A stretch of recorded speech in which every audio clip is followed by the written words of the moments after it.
हाय, माझ्या चॅनलवर तुमचं खूप खूप स्वागत आहे. तर कोकणमध्ये खूप केली जाते आणि चिकनसोबत खाल्ली जाते, नाही पिली जाते अशी ही रेसिपी म्हणजे सोलकढी. तर सोलकढीची रेसिपी ही माझ्या मम्मीकडनं मी शिकलेली आहे. म्हणजे मम्मीला फोनवर विचारलं, बाबा कशी करतात जरा सांग. तर मम्मीने सांगितलं, तर म्हटलं चला आता नवीन काहीतरी करते तर तुमच्यासोबत शेअर करू. तर काय केलं, नारळाची केसं काढली, तिला टकली केली. आमच्या भाषेत त्याला टकलीच म्हणतात. टकली केलं आणि त्याचे 2 तुकडे केले.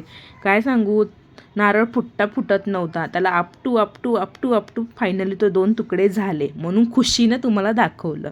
तर नारळाचे तुकडे केले, त्यात 2 मिरच्या घेतल्या, थोडंसं आलं घेतलं आणि 1 पाकळी लसूण घेतली. तर तुम्ही म्हणसाल सोलकढीमध्ये लसूण, तर म्हटलं चला नवीन काहीतरी प्रयोग करावा. नेहमी तेच काय नवीन काहीतरी करू. तर थोडीशी स्पायसी पाहिजेच म्हणून 1 मिरची एक्स्ट्रा केली, म्हणजे 3 मिरच्या केल्या. आता ह्याचा आपण एक छानपैकी मिक्सरमध्ये बारीक करायचं आहे. तर आता मिक्सरच्या भांड्याने पण लय मोठा झोल केलता, काय सांगू तुम्हाला. सगळं मिक्सरचं भांडं माझं झालं ढिल्लं, माझ्या काही लक्षातच नाही. आणि मी त्याच्यातच वाटायला गेली आणि त्याचं सगळं खोबऱ्याचं दूध खाली गळून येत होतं. तरी मी म्हणते कुठनं गळते. नंतर डोक्यात आलं, रे हे मिक्सर भांडं ढिल्लं आहे. आता काय करू म्हटलं, आता 100 भांडं कुठे खराब करायचं, म्हणून मी परत त्याच्यातच केलं. तर एकटीसाठीच करायचं होतं म्हणून जास्त काही एवढं हे नव्हतं, बाकीचे कोणी पियत नाही, मला खूप आवडतं म्हणून म्हटलं चला ट्राय करावं. आणि त्यामध्ये लक बाय चान्स मम्मीने नारळ आणलेला म्हणून भेटलं करणं, नाही तर मी माझ्या छोट्यासाठी नारळ आणून ही रेसिपी करेल अजिबात नाही. तर मग पटापट मिक्सरला बारीक करून घेतलं. आणि आता ह्याचं दूध काढायचं आहे आपल्याला. नारळाचं जो चोथा केलेला असतो ना, म्हणजे तो मिक्सरला बारीक केला आहे ना, तो छान सुती कपड्यामध्ये घ्यायचा आणि त्याला छान पिळायचं.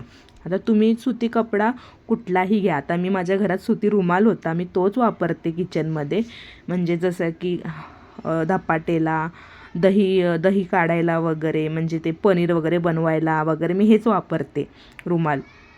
तर मी हाच वापरला त्याला छान धुवून वगैरे ठेवलेला सकाळीच मी, की मला सोलकढी करायची म्हणून. तर त्याचं मस्तपैकी दूध काढलं. जवळ दूध काढायचं, जवळ त्याचा चोथा होत नाही, एकदम सुका चोथा होतो नारळाचा, तवर दूध काढायचं. तर मी एकदा काढून परत थोडंसं मिक्सरला बारीक केलं आणि मग परत त्याच्यात थोडंसं पाणी टाकलं आणि मिक्सरला फिरवलं. तर त्यातलं निम्मं दूध तर खाली सांडलं, नाही तर अजून छान झालं असतं, म्हणजे थोडंसं वाढलं असतं. 2 दिवस गेलं असतं मला, पण काय करू, निम्मं दूध तर खालीच पडलं त्यातलं. तर जाऊ द्या. ते बोलतात ना, पहिला घास चिवचा माऊचा, तसं झालं म्हणता येईल आपल्याला. तर मग पटापट मी त्याचं मिक्सरला बारीक करून त्याचं चोथा काढलं आणि माझं सगळं लक्ष त्या घड्याळावर होतं, कारण की मी सोलकढी अशा टायमाला बनवायला घेतलेली ज्या टायमाला माझं रुद्वांची शाळा सुटणार होती. त्या टायमाला मी सोलकढी बनवायला घेतलेली.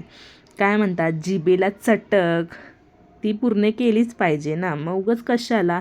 आता हात कशाला दिले देवाने, एकतर जेवण बनवायला आणि घरातली कामं करायला, मग ते स्वतःसाठी पण थोडंफार केलंच पाहिजे. तर म्हटलं चला आता जाऊ दे, थोडा वेळ होता माझ्याकडे म्हणून मी केलता हा कुटाणा. तर मला काय वाटलं एवढा उशीर होणार आहे, जास्त नाही, 20 मिनटंच लागतात, पण 20 मिनटं पण मला भरपूर मिनटं वाटतात. पण मी मग त्याचा चोथा काढून घेतला आणि असं त्याचं दूध काढून घेतलं. आता यामध्ये आपल्याला टाकायचं आहे कोकम. आता हे कोकम पण मम्मीनेच दिलं आहे मला, तेही तुम्हाला सांगते. कोकम पण मम्मीची एक मैत्रीण आहे कोकणातली, तिने मस्त ताजे कोकम आणलेले कोकणामधून. तर मम्मी मला 1/2 किलो आणलेले. तर थँक्यू मम्मी आणल्याबद्दल. तेव्हा ही रेसिपी पूर्ण झाली. त्यामध्ये पण नवऱ्यांची लुडबुड चालूच असते. तर चला त्याला इग्नोर करा.